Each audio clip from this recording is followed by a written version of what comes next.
Scotty and Boaz Rehash, Episode 6.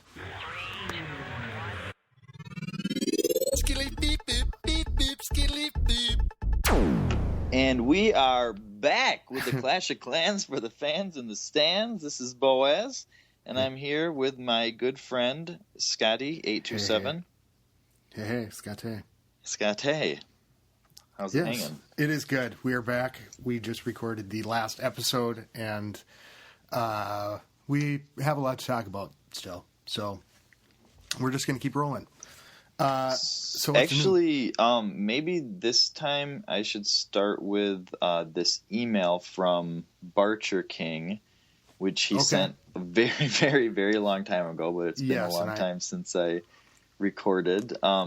So as you guys know, probably Barcher King is the famous Town Hall 7 attacker who can 3-star Town Hall 8s, Town Hall 9s, even a Town Hall 10.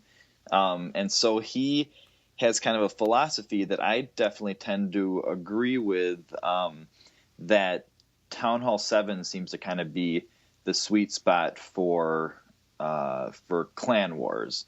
And so I think he explains it better than I can. Let me read this.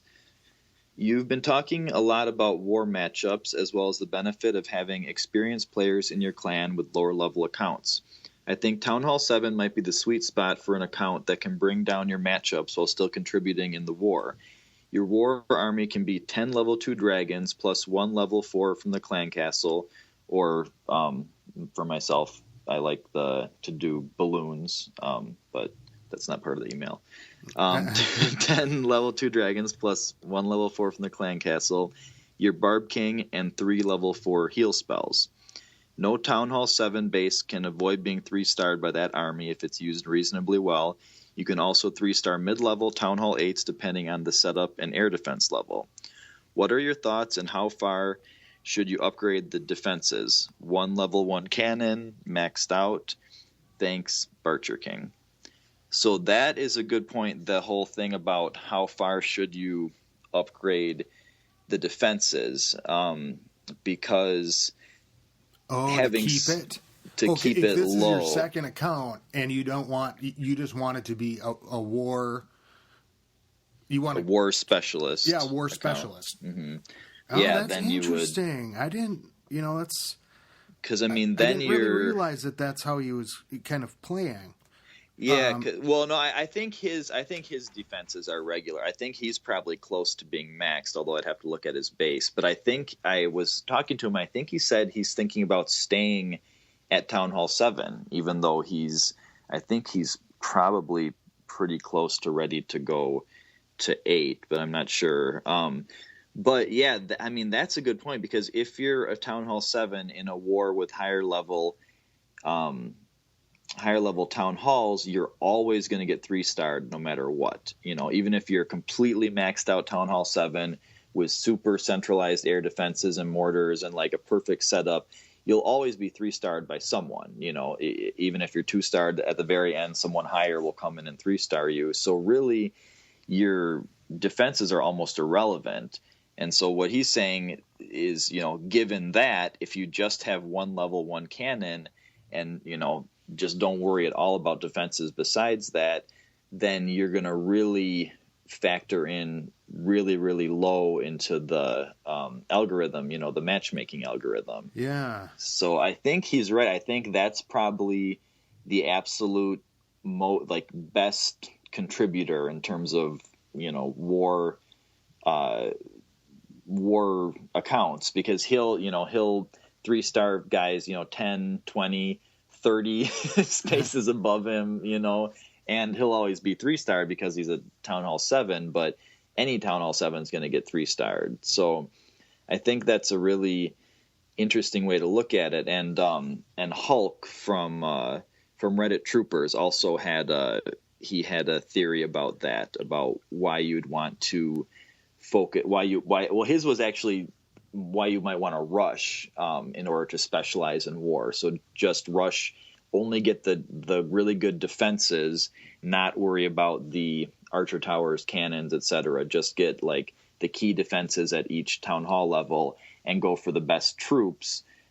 because that way you're going to affect the algorithm less, but you're going to be able to do a lot of damage in your own attacks. And so really those are both really smart ways to do it. The issue is it's more fun, especially in your first account, to level up your defenses and progress naturally the way you're supposed to play. It's more fun to play the game the way it's meant to be played. Right. And so it's kind of like it would be a little, test your patience a little bit to stay at one spot like that, or carefully, specialize in certain things. I could do that with Exace now, because as I told Boaz before we started recording, I haven't really been playing him. I haven't even been collecting the loot.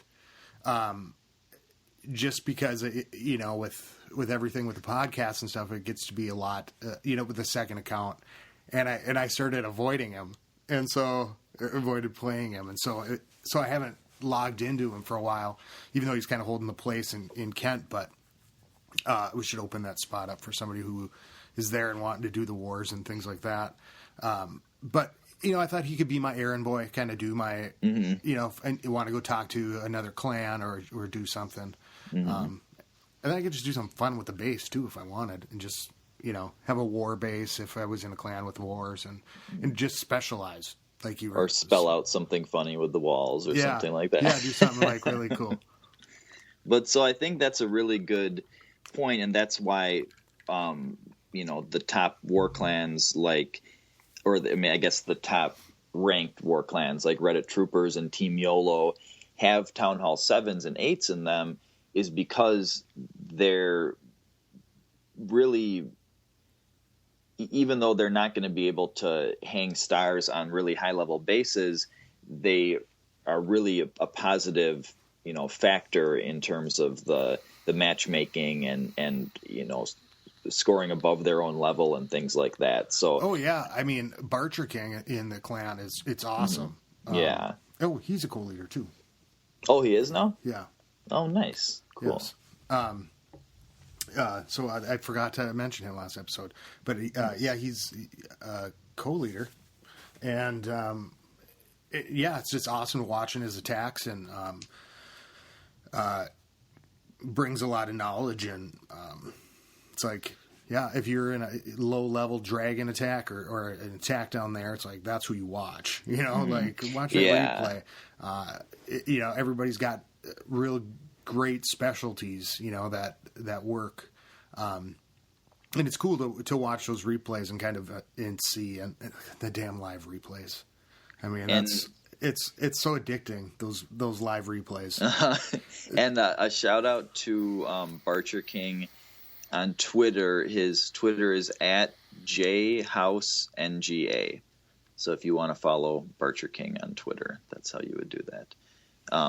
But yeah, he's a very inspirational attacker, and that's it's a cool way to look at it. The best way to contribute to the clan, but it's just kind of depressing that holding yourself back is a bigger boon to your clan than is not trying his main account. No, it's not his main account. House Gnosis he's still in Minnesota Nice, right? Yeah. House Gnosis.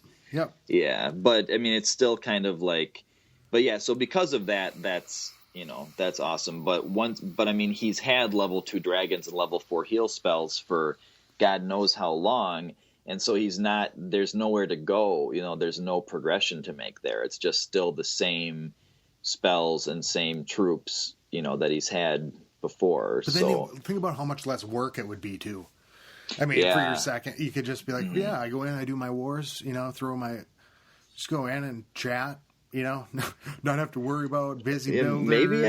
Maybe I should do that. Make a third account that I don't do any defenses or walls or anything, and just do just try to get just try to get the level 2 dragons and level 4 heal spells, and just not worry about anything else. I guess if you don't have the great thing defenses, about it would be hard to save up though, because they're just gonna get raided so much. Well, the great thing about Taco in his camp is that I think he was a TH7 or 8, And so, he factored into the matchup, but then he would eat those high-level attacks. Yeah, definitely. And so, Because the wall thing isn't a big advantage in the in terms of the matchmaking, because walls factor very, very little. The way that Boneyard was thinking that the way that it was set up was the amount of resources you spent. That's not the case at all. It has nothing to do with the amount of resources. It's just like they have a certain, because it's a lot of people, they spend most of their resources on walls, and walls have very little. They factor in less than anything else into the. They factor in quite a bit less than traps, actually, which I thought was interesting. Yeah, because they. Well, I suppose balloons, or the air mines. Well, because I've never focused on my traps, because you can't really see them, like they don't help with the intimidation factor of the base or anything, and so I've always kind of disregarded the traps and gone with other stuff instead of the traps. But I was a max Town Hall 9, right, and our clan has a handful of max Town Hall 9s now in terms of defenses. And there were like 3 max Town Hall 9s above me, and I had more level 9 walls than them, higher heroes than them, and I was like, why am I below all these people? And I couldn't figure it out. Oh, wow. And then I realized the thing was that my traps were worse. And I was like, oh, okay. So then I decided to not work on walls until I maxed all my traps. So I did that for a little while, maxed all my traps. I leapfrogged all these people, and now I'm the top Town Hall 9 because my traps are maxed. I spent a while back, a lot of time, and it was painful, too, because it was like you had all your builders going finally again, and, and I'm actually keeping 1 to 2 builders going most of the time. Nice. Yeah, actually I am, too. And, which is awesome. It took, but it was so nice having all of them going, but it was expensive. It was like, $4 million for another bomb. And so I'm sitting there waiting for my archer towers. They're always working. But, I went to survive that attack today. If it wasn't for the traps. If it wasn't for the traps. And I think it was Bazinga who brought up the fact that, they're the quickest, fastest, and people are going to, therefore, even though they can't see them, they're going to go in there thinking that you're weaker than you are and plan accordingly. Because in farming, you want people to think you're stronger than you are, so they just take your town hall and don't risk going into your base. But yeah, in war, you want them to think that you're weaker than you are, so you can kind of catch them by surprise. And the big thing is like, if you're a new town hall, it's like, we could do all this stuff, that'll have a big payoff. Maybe. I mean, balloons don't work against hog attacks, but like the thing is, when you reach those plateaus, like we talked about, like once, you level up a defense and then it can one shot a barb, whereas before it took 2 shots, on a barb or something like that. And so like if you reach a certain level where, your giant bombs are leveled to the point where 2 of them completely kill the hogs instead of almost killing the hogs, kind of thing like that, or one of, and then so even just increasing like 25 damage or something can be a massive upgrade, because now you kill, a level 6 wizard with a giant bomb instead of, just injuring it down to a little bit of red. Well, I'm sure giant bombs can always kill wizards. Here's a question for you then. The one thing that isn't upgraded, I only have level 5 bombs. You mean like regular bombs? Small bombs? The small ones. They are $1.5 million. To get the level 6 bombs? Yep, to get the level 6. Oh, I think I spent 1.5 on... Oh, yeah, mine are maxed. I have maxed little bombs. It would then be 42 damage. Is it even worth it or is it better for me to save up for that air D? Because, if I'm going to get attacked by a golem, go-wee-wee, at my level, are those little bombs going to make any difference? Yeah, I mean, especially little bombs they seem to not do much. I mean, if you cluster them, which I try to do, then, they can be effective. But, I mean, they don't even one-shot kill tier 1 troops or anything. So I'm going to cluster. Yeah, that's a good way to do it, because then they it kind of has more close to the effect of a giant bomb if they're all going off at once. But I mean, I kind of felt that way about all traps, like that it wasn't worth it to go with traps over defenses or even over walls. But then because Supercell put such an emphasis on them in terms of the matchmaking, that made me think, like maybe they are a lot more important than I'm giving them credit for. So I think, at Seeking Your Mind level 3, it's 2,100 hit points against a Max Dragon's 2,400 or 2,500 hit points. So it almost takes out a Max Dragon. And it probably one-shots a level 3 dragon, I would think. Yep. And so, I mean, that's a huge, getting up to that plateau is huge. Although that's not quite the same, because, if you almost kill a dragon, it's then going to get killed by an archer tower or an air defense or something. It's not like hogs where if you don't quite kill them, they're going to heal them back up to full health or something like that, Right. Like but the nice thing about traps is that you can place them strategically so that the person always runs into them. Like, if someone goes in money to refill them. That's true. Well, not on your war base though. That's true. I mean, because I rarely have to refill traps on my farming base because people usually just take my town hall and leave. But like if someone goes in and 2-stars you on your war base, half your defenses don't even factor in because they're on the far side of where they're coming from. But the traps, like if you have traps in the middle and stuff like that, then they'll always have to deal with the traps. Although I guess in a lot of situations you'll have traps on the far side too, so that doesn't hold true completely. But like the way I do it with mine is I have the town hall a little bit close to the edge on one side. It's a little bit offset from the center, and then I have just all of my balloons on that side in front of the town hall. So I have 4 black balloons and 4 red balloons. I try to spread them out a little bit, but if someone comes at my town hall with an air army, they get hit by all 8 balloons, every single time, which is awesome because, looking at it, it makes sense. That's where I'm weakest. So they should come at me from the air right there. But it just plays into my hands because all of the traps go and hit all their guys. And that's the one thing that they can't have predicted. And so a lot of times they'll get 0 stars on me just because they didn't foresee all these, black bombs going up and killing 4 of their dragons or whatever. Yeah. It's a huge. So that's a big thing, and that's something I've talked about before. Is it's a good to try to invite people to come in from one spot and then cluster all your traps and Teslas in that spot. Let me ask you this though: wouldn't it be better to cluster the red balloons versus the black balloons because they do more splat? Because the black balloons, like if one dragon gets there, it's going to 2 balloons are going to take out 1 dragon. Yeah, so that's the thing is I definitely, especially the black balloons, I want to spread out because you definitely don't want 2 balloons to seek the same target because it's a huge waste of a balloon.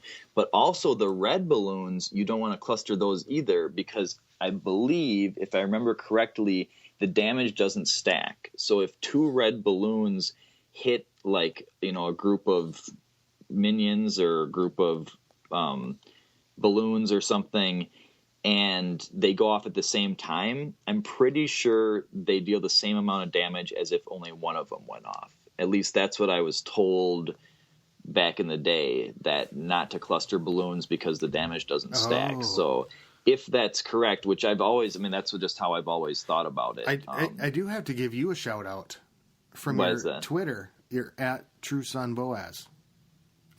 Twitter. I learned that you can stack heal spells. Oh yeah, with my Boaz tips. Tips of the day. Tips of the day. Yeah.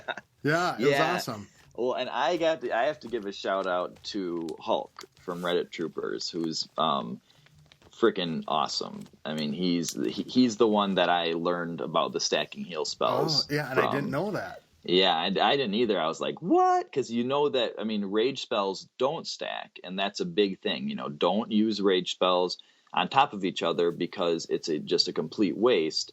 But heal spells, so I always figured heal spells would be the same thing. But no, heal spells, you can drop 2 heal spells on top of each other and they'll heal twice as fast. And so, yeah, that's really... But so speaking of Hulk, so he was a YouTuber, and in my interview with Rejuven, he talked a little bit about his YouTube channel and his signature composition, which was Holowiwi, which is the Hogs, Loons, Witches, and Wizards, and then also Holowiwi, Golems, Loons, Witches, and Wizards, which are so awesome. The composition is such a cool way to do it because it has to be a base where the air defenses are centralized, but you just send in balloons to all the defenses around the edge, and they just can kill all the defenses around the edge. And so I do that every few wars. I'm able to find a base, I'd say, where I can do it. Can you kind of describe this? Okay, so I haven't seen this. So, like, people are in their cars right now, and...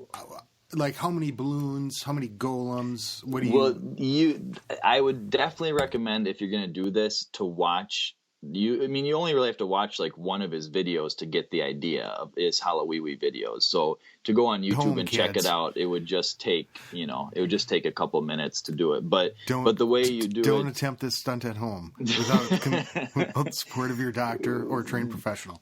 But the key is that, like, one balloon can take out an archer tower. One balloon can take out a wizard tower. If it depends on the travel time. So if there's like a barracks in between and the balloon has to take a while to make it to the archer tower, then you might need 2 balloons. But if you can drop it pretty close to the archer tower, you can. So one defense or one balloon can take out all these different defenses, and then once the wizard towers and archer towers are dead, then one balloon can take out like 3 cannons because they can't hit the balloon, so it just travels around, wiping out all. So you can take out like 6 defenses with like 6 balloons, or even like 4 balloons or something. Well, and so how many golems?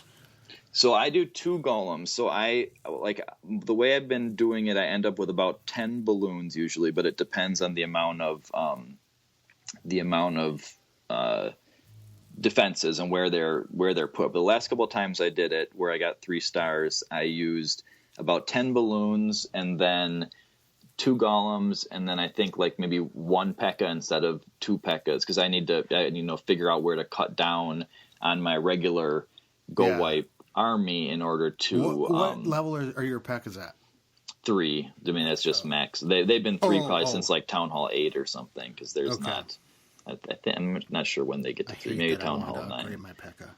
But yeah, that's I so wish they had made level 4 for Town Hall 9 when they came out with level 5, because they've been level 3 like for so long. But so I cut out a few wizards, maybe a couple witches, and a P.E.K.K.A. in order to make room for the balloons. So I have just a little bit lighter Go We Wipe army. But what happens is, so often when you go in with a Golem Wizard army, you take out the near side of the base. You use your wall breakers and everything, and you make it to the town hall. You take out 50%, but then you get stuck, because you use wall breakers to get in to the through the first few layers, but the wall breakers can't go all the way through and break you back out.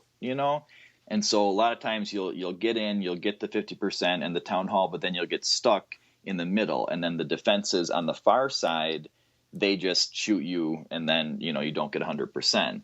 But the thing about if you do Holowiwi is the balloons. The first thing you do is you take out all the defenses on the far side with the balloons, and so then when you go in with your Golem Wizard army and you take out everything up to the middle, there's nothing left on the far side to kill you. So a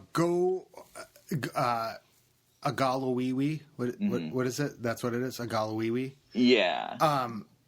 It's basic. That's a 3-star tactic. Yeah, exactly. And I got last couple of times I did it. I got a 100% on a Town Hall 9, and then I did it on a Town Hall 10. It was a weak Town Hall 10. I had maybe like 1 Inferno or something. It was and I got 98%, which was a kick in the nuts. I guess what's kind of cool about that is that you were going for both the 2-star on one side, and then, but also almost as a safety plan, a 1-star. Because let's say your troops don't make it all, you might have, coming from both sides, been able to get 50%. No, it's really like, I mean, even without the balloons, you would get 2 stars in these situations because you make it to the town hall, with your army. But the balloons, they're what make it an easy 3-star because once you take everything out, all the defenses on the near side where you're coming in and all the defenses in the middle, usually where your attack stalls is by getting shot by the defenses that are now out of reach. But if those are gone, then by the time you kill the defenses in the middle, there's a whole bunch of buildings left, but maybe only like 1 or 2 of them are defenses. And so you can just slowly go through and take out all the buildings. I think that like as war started and, and as we've talked like many times about like the Town Hall 10s and, is it possible 3-star and I did. But I mean, they weren't high, Town Hall 10s, but I think the focus, and kind of through this conversation, you start thinking about it, the focus is kind of switching to like, all right, we're pretty sure we all know how we can 2-star something. Yeah, totally. We can pretty much, unless something goes wrong, and shit goes wrong all the time, and like, I had an attack, it was at this war or last war, where I didn't get any stars, because, I double tapped a golem, and, but I was going for the 2, but I've been taking the P.E.K.K.A. in the castle, and I haven't been using the P.E.K.K.A. as the second, or for the 2nd star, because I dropped it later in a war on accident, like after everything had been gone, and it went around the outside, and that's why I got a 3-star.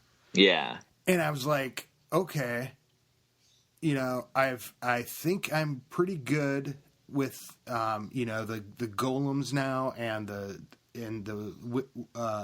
wizards, which are also, if you're a low TH, they're giants and archers. Yeah. Or giants and wizards. Yeah. Giants and wizards. I mean, you can think about those type of thing no matter what town hall you're at or what troop you have. You can think about them in the same type of ways. Yeah, for sure.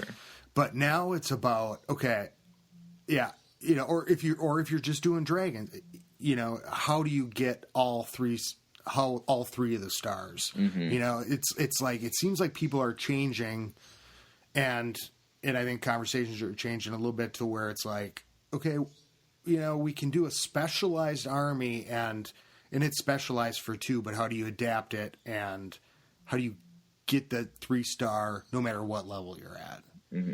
Yeah, and that's such a good observation because, like at first, and if anyone goes back and listens to all our podcasts when Clan Wars first came out, it was like, oh yeah, good, I got a 1-star on a high level base, and then you get 2 stars, in your area or a little bit below you and stuff. And so then it was interesting hearing the interview with Rejuven from Reddit Troopers. And he was saying that, everything gets 2-starred. And so the key is who can 3-star more of each other's Town Hall 9s. And I was like, oh, wow, that's cool. But so now the True Sons are at that point. We 2-star everything, all the Town Hall 10s, all the Town Hall 9s.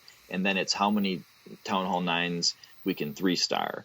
And so that's where it really, the difference is made. Like we just we ended that 23 win streak. And now we're on like a 7 win streak, I think. And our last war, we were so excited because we had 67 wins. We came up against a clan with 68 wins. And we're like, oh, hell yeah. Now this is going to be a real,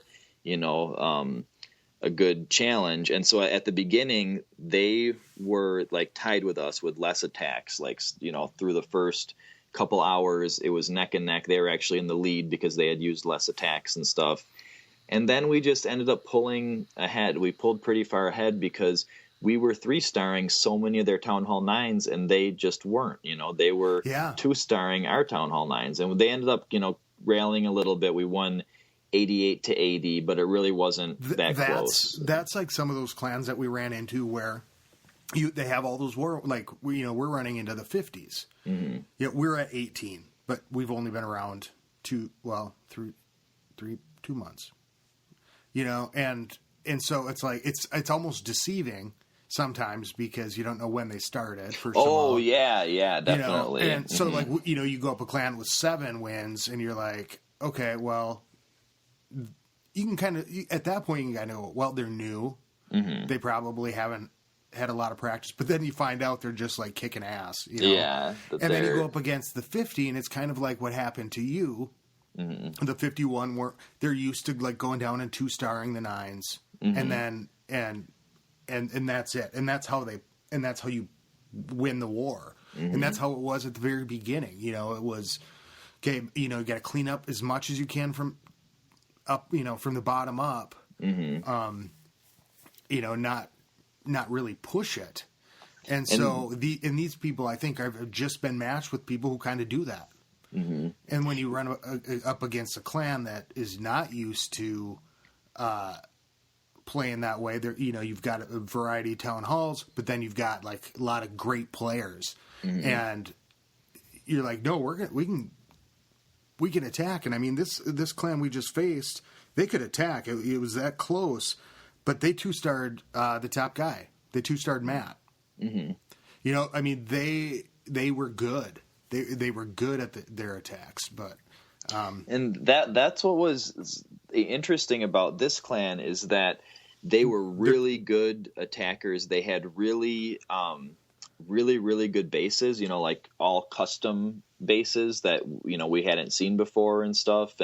But it was like looking in a mirror almost. Like they were like exactly where we were maybe a couple months ago. Oh. A couple months ago, we would have got 80 stars in that war because we didn't get so many 3-stars. And organized now, and pushed and coordinated. Well, we've always been really coordinated and organized, like from the beginning. Like we've been very strict about stuff. I mean, now it's not really being strict because everyone knows what to do.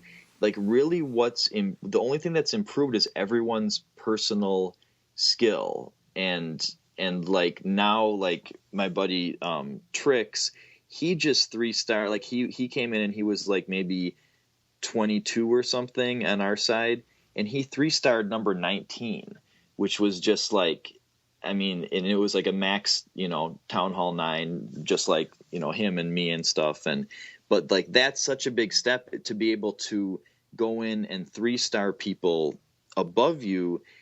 It's just, cause I mean, when I go in and 3-star, it's usually people that are, 5, 10, 15 spots below me, later on in the war and stuff. And so that's like the next step is 3-starring people at your level or above you. Cause I can 2-star anyone that's, near my level. But that 3-starring. And so that's what's been great about the lower levels in L, like mm-hmm. Barcher King. It's like if you can go in and then go up and mm-hmm. do an 8, if you're 7, I mean, it's like you're evolving in wars.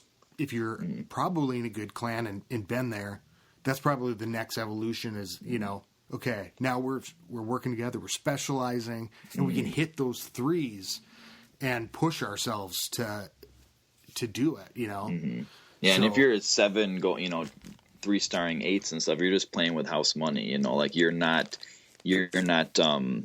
you don't have a very big responsibility because you're not bringing too much to the table in the matchmaking and stuff. And so anything you get is just gravy. And so when someone can come in and get so many, 3-stars on people above them.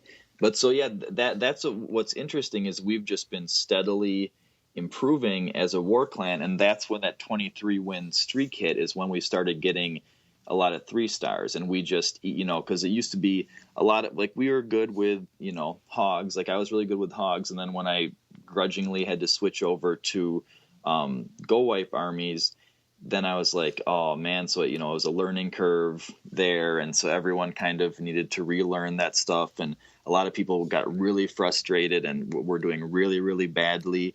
But now pretty much nobody does badly. Like everybody can at least 2-star at their level, and then hopefully get a 3-star in the war. And so that's when the streak really came about, is when we were just like, humming, had that solid.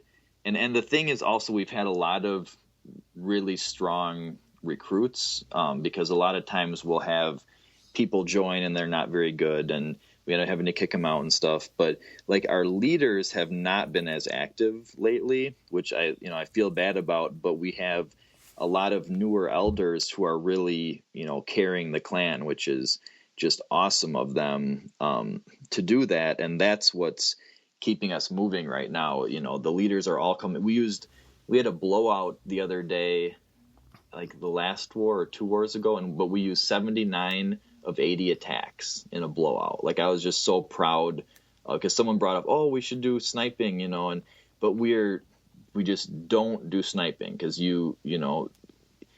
if you try every war, then you're honing your skills every time, and then you also, like, you never know when if you let sniping in a war, then maybe in a tough war, someone will come in and snipe and be like, oh, I thought we could snipe and stuff like that. Well, the thing is about sniping is if you're actually in a good war clan and you're really working it, your every attack should count for something. So it's like, we do let that go, but it's like, when I hear that, it's like, I think to myself, shit, why?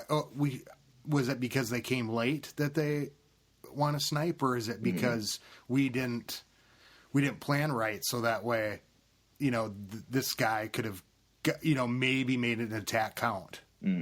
Yeah, and that's the thing, is it's unfair to, like, if people go in early with their whole armies and get 2 or 3 stars, and so then when someone comes in late and we already have it in the bag, they're like, oh, I might as well snipe. But then it's just so not, it's not fair to the people that expended so many resources early. If you get the same bonus by, just sniping the town hall, or, barching for 50% or something like that. But it was interesting to hear that Reddit troopers allow sniping, because, they're just so organized that they, it's not an issue at all with them, that they, and people ask, and it's late in the war, and if we're really winning and there really isn't a chance, sometimes they'll just say hold back, or if it's really apparent, but it's like, yeah, we can make those count. And our participation is fucking phenomenal, And us, it's almost like a, because it makes sense to, allow it in certain situations and stuff. But for us, it's almost like just easier to just be like, no, it's just an easy, flat rule. And so we don't ever have to discuss it. We don't have to be like, oh, is it late enough in the war? Is it, because we used to do that. Oh, there's an hour left. There's no way they're going to come back. Yeah, go ahead. But it's just so easy to just say, no, you can't do it. And then, nobody asks. Practice. Yeah, exactly. Go challenge yourself. Try something higher than you normally would, or try to get a 3rd star on something that you don't think you can, or so, because usually back from some technical difficulties there. My computer shut down, so we just did a little break, and we were chatting about some stuff. Charged up his computer a little bit. Yeah, thank God. My there's something, a little piece of like rock or something that was in my bag is gets stuck in the magnetic thing on my computer. And so when I plug my cord in, it doesn't go in all the way. So it was kind of wonky, but yeah. Well, so what we were talking about just now was Twitch. And so that's something that Tyrael had talked about on the 2nd episode of Boaz Presents, that he's working on setting up a Twitch channel. And I was telling Scotty that I have gone on Twitch a few times. I went on Hulk's stream. You almost say it like it's like Match.com or something. Yeah. I've went on it a few times. I went on it a few times. I'm not... It's not my thing. I told my friend I'd do it. So it seems like it's it's not that weird. No, but so Hulk from Reddit Troopers has a Twitch channel, and so I've gone on while he's been streaming a couple of times. And so for the fans in the stands out there who don't know what Twitch is, it's like you're watching someone play. Yeah, if you take too much Adderall, that will happen. But it's also so you can go on there, and there's like an app, and then you can also go on the website. But there's all these different games. I don't know, thousands of games probably, and then there's people playing the game. So you go in and you're in like a chat room, and everyone's watching someone play a game. And some of it's really, like, I went on and there was 1,000 people watching a guy play Mario 64 when I went on there yesterday. And that was just like so weird for me to wrap my head around. And it's really funny because, you know, I can imagine watching the things, and it's like sitting next to your friends and like watching, watch them play video games, right? But it's like at the same time I go, man, you know, people are worried about people playing video games. I'm really worried about the people watching people play video games now. You know, like, because my friends, my coworkers' kids said, you know, like, oh, this guy, he watches play Minecraft, and I'm like, and I'm like, wow, you know, that's really cool. And you know, and me and Boaz were talking about it a little bit, but I'm like, wow. So he spends all that time watching him play when he could be building his own thing. It's even less constructive than playing video games. Watching someone else play video games. So gamers out there, if anybody gives you shit about it, go, okay, yeah, you think I am? At least I'm not watching someone else play. Yeah, but I mean. But it is cool fun. because especially with Clash of Clans ones, you can play your own while you're watching, because it's not, you know, Clash of Clans, it's a lot of downtime, you know, waiting for troops to cook and stuff like that. I suppose you could be playing Minecraft on a different device too. Yeah, I bet a lot of times people are playing something while he's just sitting there. Yeah, I knew that. I knew he wasn't.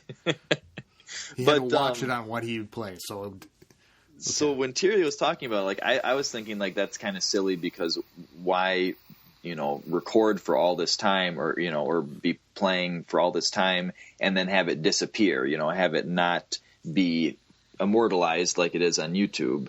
But I'm kind of starting to get what Tyria was talking about, which is a big part of it is the interaction. So like the person's playing the game, and then you can talk to them, you know, there's a bunch of people talking to them in the chat room, and then they're talking back, you know, they're, you know, verbally, you hear them responding to you and chatting with you and stuff, you know, as you're typing, and you can give them suggestions about what to do in the game, you know, maybe what army composition you want them to use, or do like song requests, you know, because people always have music going in the background, so you could request certain songs for them to play and things like that.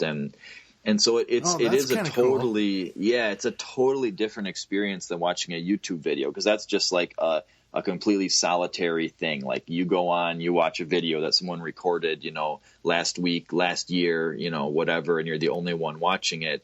But this, you know, there's dozens or hundreds or even thousands of other people all watching at the same time as you, and they're all seeing the same thing on the screen. And there is definitely just something kind of cool about it being live, and, you know, and seeing what the person's seeing as they're doing it and stuff. And so it's really, I mean, it's fun watching Hulk because he's a really, really good attacker. And I'm guessing that's, you know, once Tyriel has his Twitch stream up and running, it's going to be awesome watching him because he's such a skilled attacker. And so it definitely, like, coming watching soon, it, the Scotty and Boaz show. Yeah, exactly. Because it makes me want to do it, but I mean, I'm not as good of an attacker as those guys, so I don't know, you know, if it would be as entertaining. But I could definitely still, you know, I could go on during war, and if we did it like watch live replays during wars and stuff. Yeah, you could do live replays during war, but even just go,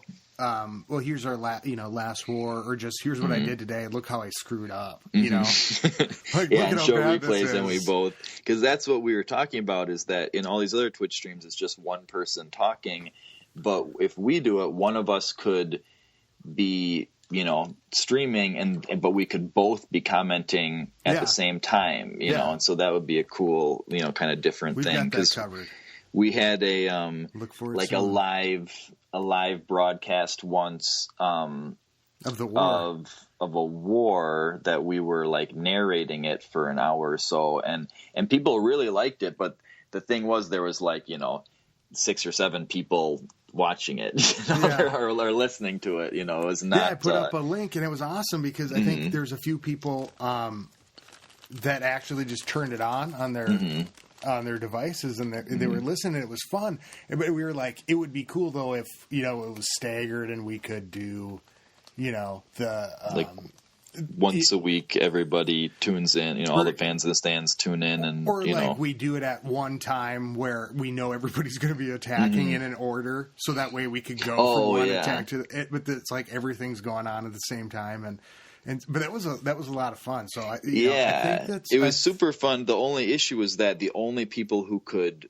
listen were people who were in the clan. I mean, people could listen, but the only people that could see what we were talking about, because we were narrating live attacks. Oh yeah, was the didn't only even people think about that. Yeah, it's what the only the people in the clan who could watch it. That's why there was only 6 or 7 people. Because some people were like, "Hey, where do I watch this thing that you guys are talking about?" Because it came up as a notification on the website or whatever. And so some people wanted to. They were listening. I didn't even know anybody realized it except for the clan. Because people have a notification when you post new stuff, and so people got the notification and they were like listening to us, and they're like, "What are they talking about?" Like they, because they weren't in the clan, they couldn't see the attacks. But that's the nice thing about Twitch is that you could stream what we're watching, and then anyone could listen and watch and see what we're talking about. They don't have to be in the same clan, but people really soon. I mean, it was a big hit when we did it, just within the clan. So I think it would be a cool I think we should do it. Thing to do. So yeah, possibly coming soon, the Scotty and Boaz Twitch channel. Dun dun dun. Dun dun dun. Tune in. You don't know what you're gonna miss. Yeah, we have to do it like when with the TV schedule though. You have to schedule it because I think a lot of people are Walking Dead fans. You don't want to do it at the same time as like Walking Dead. TiVo. They can TiVo their Walking Dead or whatever. They can't TiVo Twitch, so they should prioritize. That's true. We're more important. But I want to watch The Walking Dead, too. So maybe when is that show that your significant other just does not loves to watch that you don't?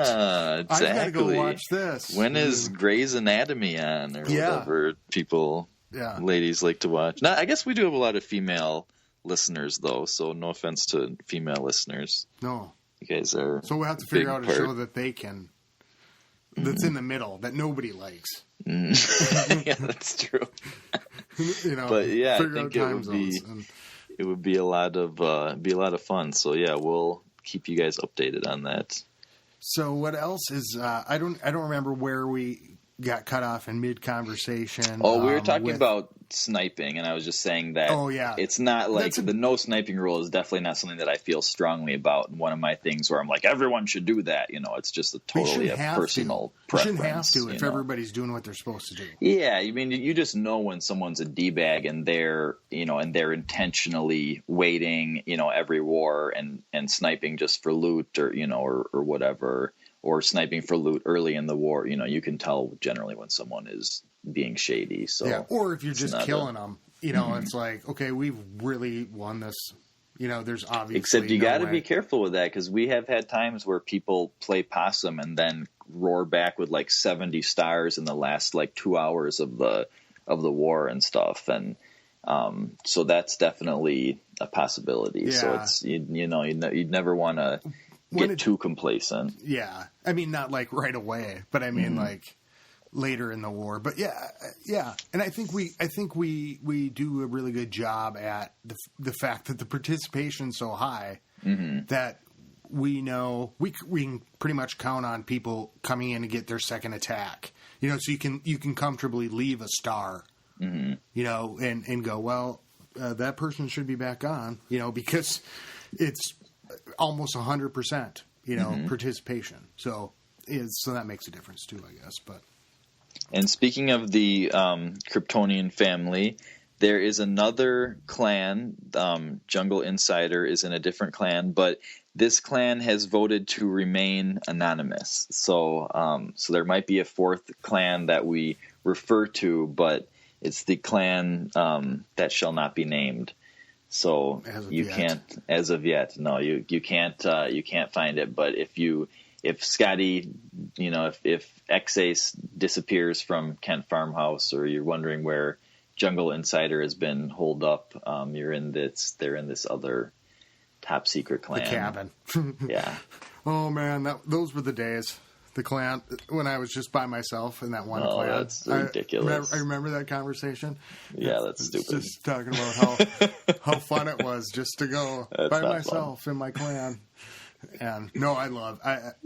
We've got a rockin' clan now, so it's and it's always been good, but it's like people are really kicking some ass, and it's awesome. So that's the thing. That's why these other clans are nice. Well, no, I'm just saying that's why these other clans are kind of nice now, because El and Zod are pretty serious war clans now, or just pretty serious, solid clans. Especially now, I like that Boneyard abandoned the everybody gets elder policy. I heard him say that they stripped elder from everyone and made people start earning elder, which is it's such a cool elder and co-leader are such a cool part of the game. Like people shouldn't put too much emphasis on it and stuff, but it is a really fun way to reward and acknowledge people who are doing a good job. So it's I think that's definitely cool that he started, doing it like that. And we were kind of doing that, and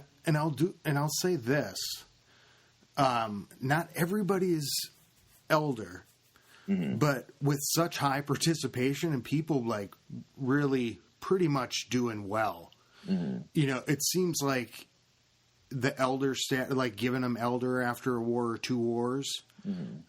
When they've just really proven themselves, it's like, okay, stick around, because look, I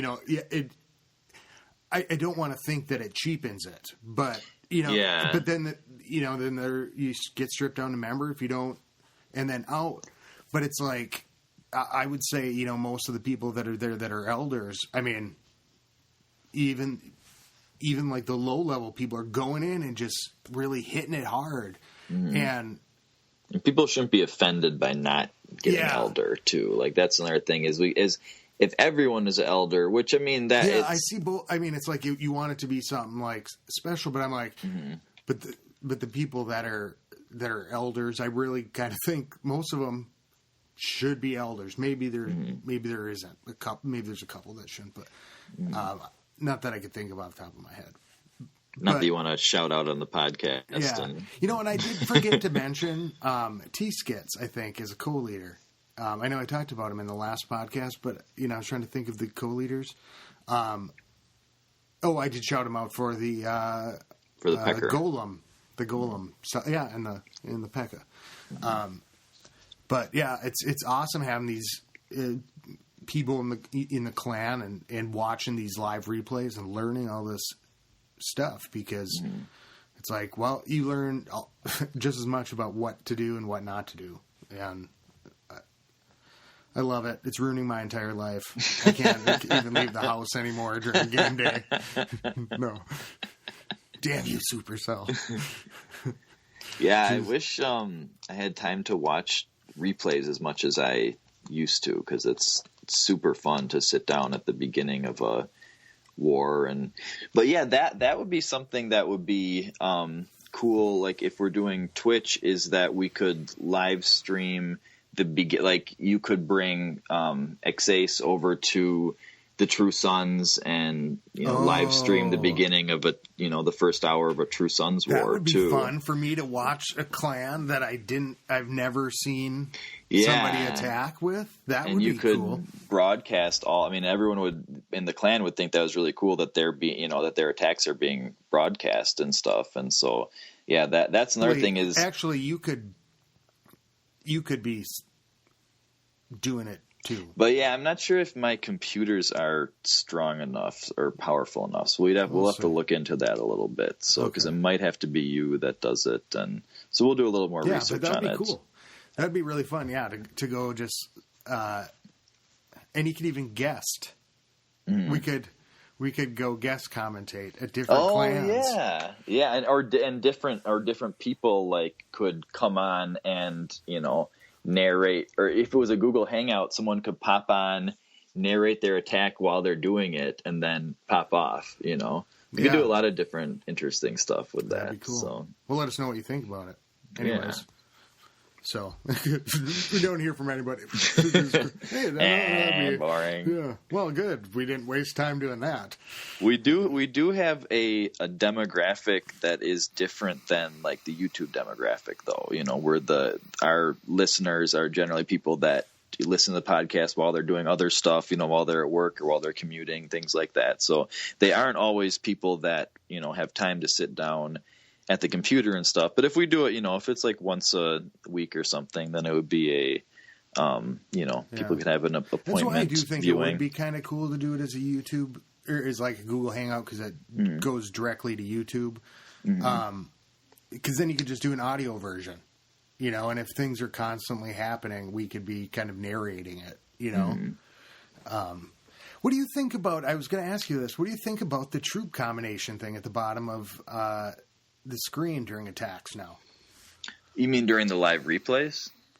Yeah, or like where you see how many troops they have left. Yeah.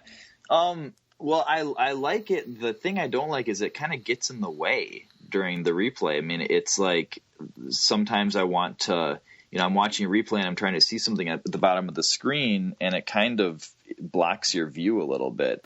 But I do like that you're, kind of, I wonder if they have anything left, but I don't really, it's not a very big addition for me. Like personally, it's kind of like, I almost liked being surprised, like, they're at 94%. Do they have any archers or minions? Oh, they do. There you go.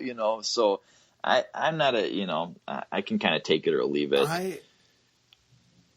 I kind of think it would be nice on a live replay to not see it. And on the replay, see it. So you can see like kind of the troop combination, then how they deploy them, and you're like, oh wait, it's late in the battle and they've still got 6 wizards, and that's cool. But it's hard to watch both things, I'm like going, and I'm with you. I kind of like the surprise of it, and it's like, and I think this is also the one negative thing is if you're watching somebody and they're on your team, and you can see what their troops are, and then they go in and they're like getting their ass kicked on this one thing, and you're like, there's a fucking heal spell sitting right there. If you lose these giants, you're screwed. And so you're like, at least before you thought, like, well, why didn't he do that before? And you're like, it's glaring you right in the face. I can see it. You can see it. Put that heel down. If someone was in a Google Hangout with us and they were narrating their attack as they did it, then we could give them advice during the attack. Yeah. Like, dude, use the heel. No, don't forget the king's ability, man. Oh my god, I couldn't. That'd be a little overstimulation. Yeah, that would be way overstimulation. What do you mean? Push what button? No, I'm so confused. Just shut up, guys. Zoom out, zoom out, zoom in. Where the hell did your golems go? I don't know. But, that would be pretty intense. Oh yeah. Probably unpleasant too. That would be nerve-wracking to know that. I can't go into mine. I mean, I seriously like shut down. I'm like, I have to find a quiet place. My hands get sweaty. I'm like, okay, is my iPad charged enough? Is my internet connection solid? Because I made that mistake. Am I going to be interrupted? Because if it takes away from like 1 second, it can all go wrong. Yeah, that's so true. It's so precarious what the most intense one little thing. 5 minutes of my day 2 times a week. It's like ultimate cardio. I mean, it should be a workout. But yeah, that I like the pause thing. I haven't really used it much. Like, the issue is I haven't been having time to watch too many replays and stuff, and so I haven't really taken advantage of the new stuff as much as I would like. But I really do like the pause thing. I wish there was like a rewind thing. That would be cool. The rewind thing. At least you have to start back over in order to, like a little jump back. Yeah, exactly. That would be cool. Yeah, I totally agree with you, because I was like, I got to pause it. I got to pause it at the right spot, though. Mm-hmm. Because the other day I did an attack, and somebody attacked me. Okay, I can't remember which way, but it was, how long did my Velk survive? Yeah, I think it was, I had a Velk somebody had a Velk in their clan castle, or whatever it was, but it was I wanted to see how having a Velk in the clan castle really helped, and I think they do.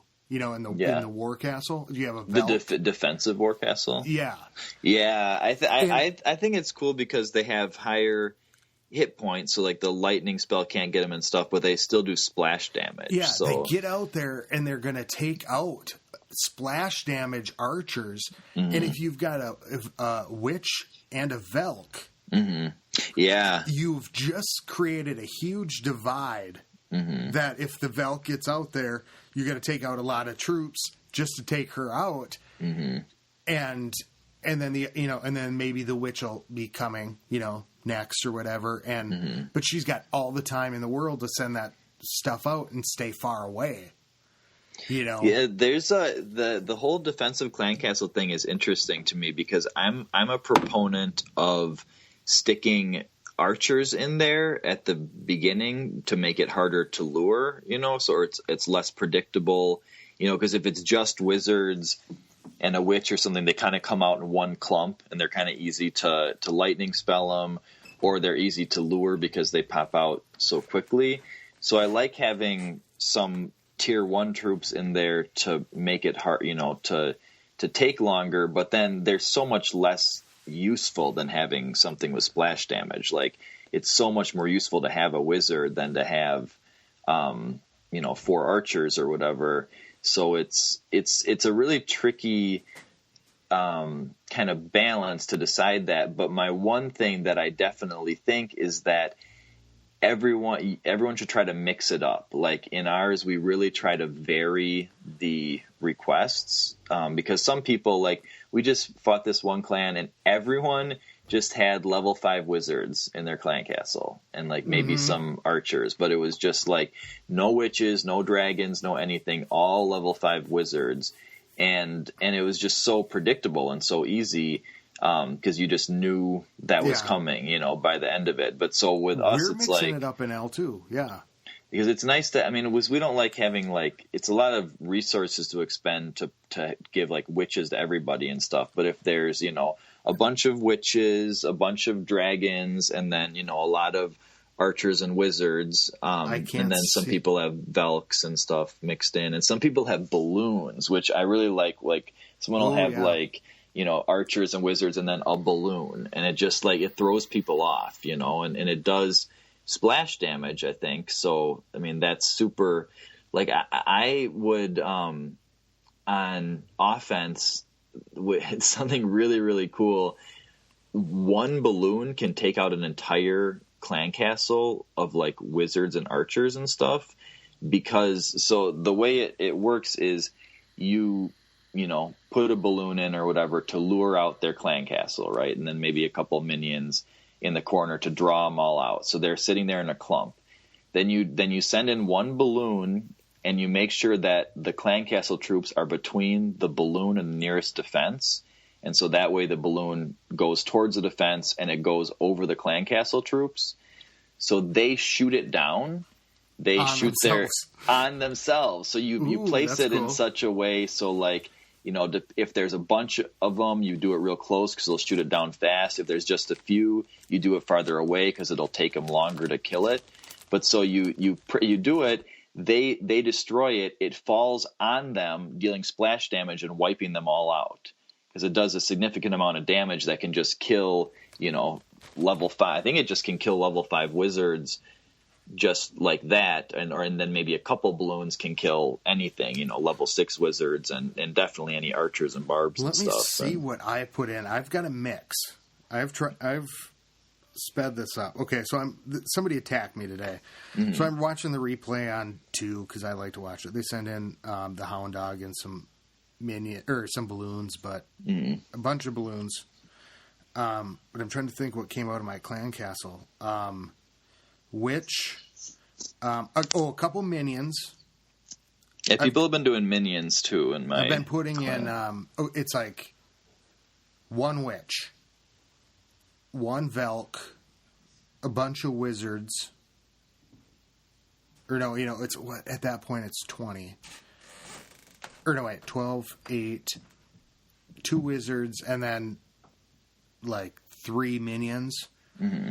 And so you've got the ground troops and the air troops covered a little bit, and you're spanning it out. Mm-hmm. Like the minions are going to go out there, and the Valkyrie's going to go out there, and so the minions are going to spit on the troops while they're targeting a high defense that gets out there fast too, kind of thing. So it seems to be. Well, I mean, I had an all dragon attack, so it didn't work, and I can't remember. I wish I could see on the word log what people had requested so I could watch. Mm-hmm. But those, I'm telling you, I think there's something about having one Velk and a witch in a war CC. It's just nice to have something unpredictable to. So what I used to do for a while was I would do 18 archers and 3 wizards, because we fought this one clan that would have a ton of archers in their clan castle before.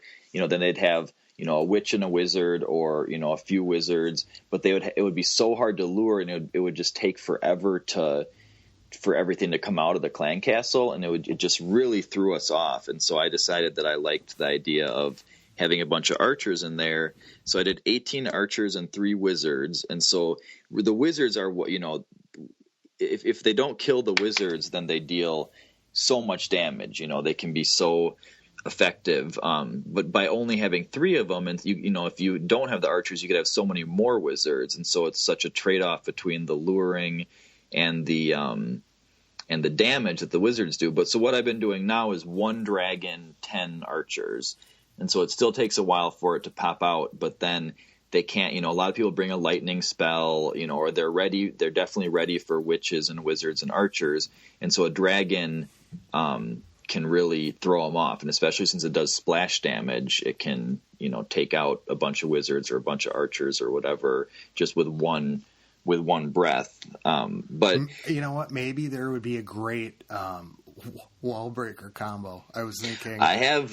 There's some people that have been doing wall breakers in there. Like if you did just a bunch of barbs, mm-hmm. and they're like, people would go, oh shit, this guy's got barbs in his clan castle, and you put in 10 of them, and if you got a 30 CC, then you could put in 10 wall breakers, so they'd get the troops, and then they'd probably have to get in the luring range to do it again. But I bet at that point people would feel a little bit more comfortable about sending their troops, and then the bombers would come out after and just. Yeah, I've had some people. I actually haven't watched any of the replays, but a couple of guys like Adam, I think, in my clan has been requesting bombers in his defensive clan castle. Because they go up to the troops and then detonate their bomb. They can deal some good damage, and it's got a rate. I think it's splash damage. It's got a an area of effect and stuff. So it's. But something that we've been talking about is costs. Sorry, I don't want to interrupt you. No, go ahead. But I'm going to change instead of 3 minions, I'm going to put 1 bomber. Uh-huh. Because that would be the smallest troop, that or the minion, and I bet the bomber would be the first thing to run out. Oh yeah, I wonder how they decide that between a minion and a bomber, because they both have the same. And if you got a level 6 bomber, what is their damage? I wonder what. I'm going to look this up right now. Because a level 6 bomber, so somebody drops a giant, let's say, Okay, so if that were the case, let me look here. A bomber does 660 damage per second. Walls. Oh, they do walls times 40 times to walls. Yeah, so they don't do nearly as much to. Yeah, they wouldn't even kill an archer then. Yeah, but if you have a few of them and they could kill a huge group of archers. Like if 3 or 4 of them go up, splash damage, and there's splash damage. So you wouldn't want just one. No, you'd probably want a few of them. That's dumb. I didn't realize that. But something that we've been talking about is that it's such a huge drain on our Town Hall 10s because people request max troops in their war CCs, which we've always encouraged. We're like, war is what's important. So, request what you want and you'll get, when farming, don't request expensive stuff, but in your war CCs, definitely request what you want. But especially after the 23 win streak, we were like, man, it's such a drain on the Town Hall 10s to be giving all those max wizards and the dragons, and all of our Town Hall 9s can't contribute much. All we can do is give witches and archers, basically, and the few people that ask for barbs or balloons or random stuff like that. But the Town Hall, the majority of the troops requested, or the troops housing space requested, is max wizards. Yep. And the Town Hall dragons. 9s can't. Yeah, and max dragons and Town Hall 9s can't help with that. And so what we were thinking is, does it really matter? I mean, of those 23 wins, if in all of those wars we had Town Hall 9 troops in the clan castles instead of Town Hall 10 troops, we maybe would have won 22 of them instead of 23 of them or something like that. And so what we were thinking is that, especially in wars when we look and it seems like a pretty easy matchup, don't request max stuff. I switched mine to, when we have a clan that doesn't look tough, I switch it to level 3 dragon instead of max dragon, or I'll just, when I don't ever say max dragon, I just say dragon, but people know to put max stuff in the war castles. And so I think that's that for my camp, like a max dragon would be, in the war CC, I could put that in there to try to lure, and do some damage or whatever. Mm-hmm. But it really wouldn't matter that much if it was a level 3 dragon. Well, I think it matters if you could serve to draw the things, or if you get the troops to kind of do what you want, I think it matters in attacking war castles, but I'm talking about the defensive. No, that's what I mean. Ones. Oh, that's what you're talking about. If I want to draw the troops in, whatever the purpose of my clan castle is it to overpower them, or is it just to distract them? Or, take time away from them. I guess it's all the same, but in how you do it, by what you request. Like a dragon to do more damage and take more time, but it also isn't the best thing to put in everybody's CC. You don't want all the same thing in all of them, because then they know what's what's then coming. You bring in, but the unpredictable stuff is. It's kind of fun to watch too, but I was trying to pause it because on one of the replays, because there's all these spells going on, and I could not see the Valkyrie, and I could just see a little shield. And she's small too. She lasted for a long time, swinging that axe, and I bet with the heal spell. No, this was in the defensive castle. Oh, it was in the defensive one. So as a. I think it was against a Holowiwi army, and she just got out there and she was,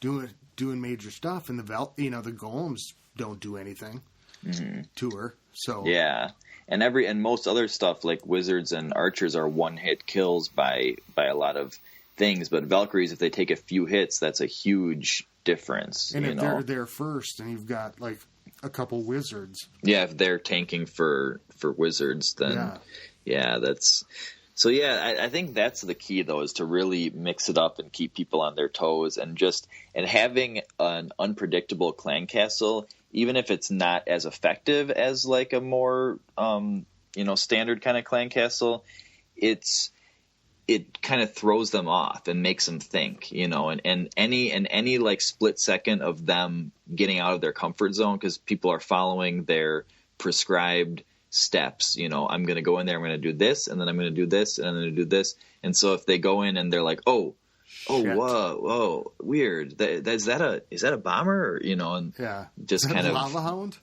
Lava hound in there. Yeah, that's obvious when it's that. That's that was pretty funny.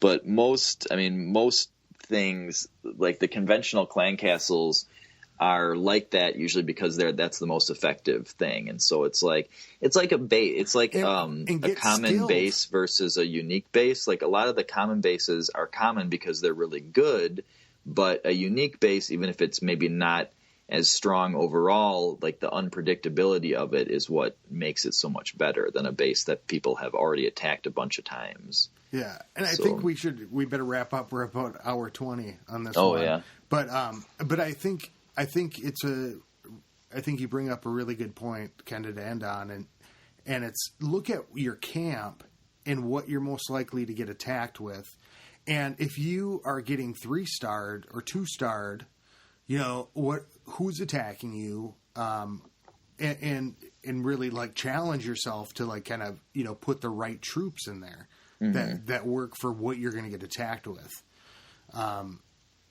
And I'm not sure if mine is, I'm getting a lot of air attacks, maybe I should switch up mine. I mean, I like my combo, but, unless does it work for a go wipe if I'm getting go wiped, or does it work for dragons, and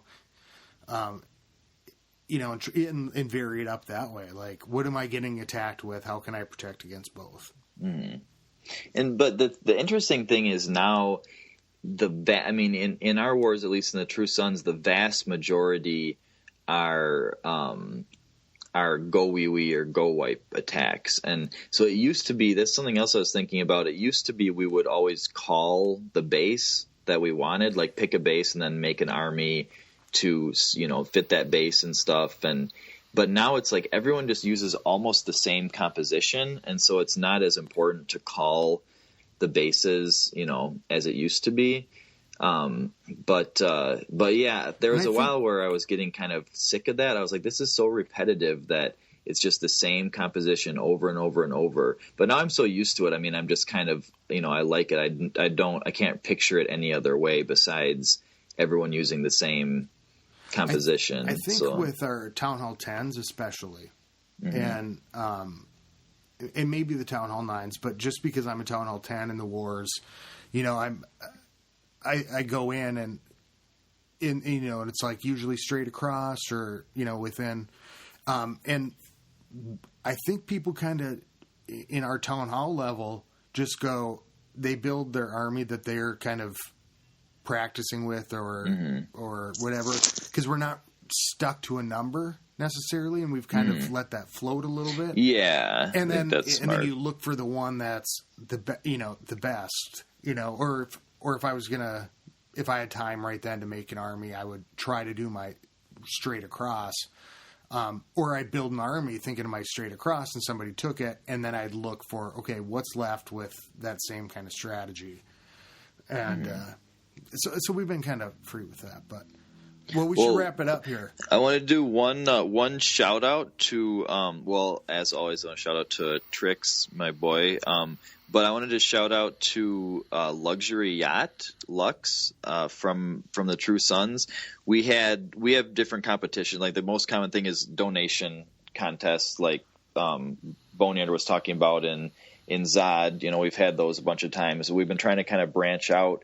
So we're having a recruiting competition that I'm sponsoring during the push, which will be interesting. And we recently had a Spur Shot sponsored a base building competition. Did he get his name back?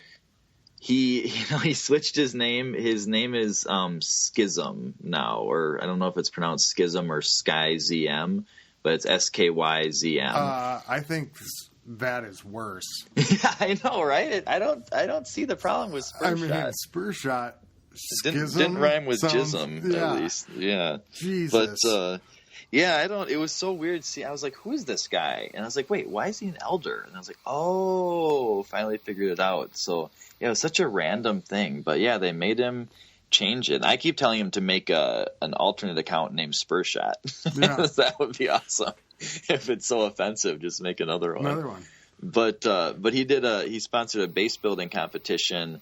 And so Luxury Yacht ended up winning the gift card, but he doesn't use gems. So I finished second, so I ended up getting the gift card, which was pretty sweet. Little cool bonus. So big shout out to Lux. Thank you for foregoing your prize for the competition. Shout out to El, to Zod, to Camp Farmhouse, and the unnamed clan. The top secret clan. Co-leaders, thanks for sticking in there and like really running a lot of stuff this week because I've been pretty busy. So shout out to BrainLink for founding the secret clan. Yes. He's the leader over there. Anyways, well, thanks as always, Boaz. It's always fun. And we'll catch up soon and maybe other stuff. So, sounds good. Get a hold of us, clashclanspodcast@gmail.com. I got to get to your emails the next time. clashclanspodcast.com. That's where you can find us. If you want to donate, contribute to the podcast, you can do that there. If you donate $10,000, I will do a personal webcam striptease for you. So just something to keep in mind. Oh, that's a show. As a performance. Yes. Yeah, that will happen. 10,000. Yes. Awesome. I didn't have to do that. So, but at WBSMT Radio, at True Son Boaz, and definitely follow us. 424-27 Clash. What was that? 424-27 Clash. Oh, I got We'll get to some voicemails in the upcoming episode. So sweet. We'll keep it clashy, everybody. All right, keep it clashy. Skilly beep beep beep beep.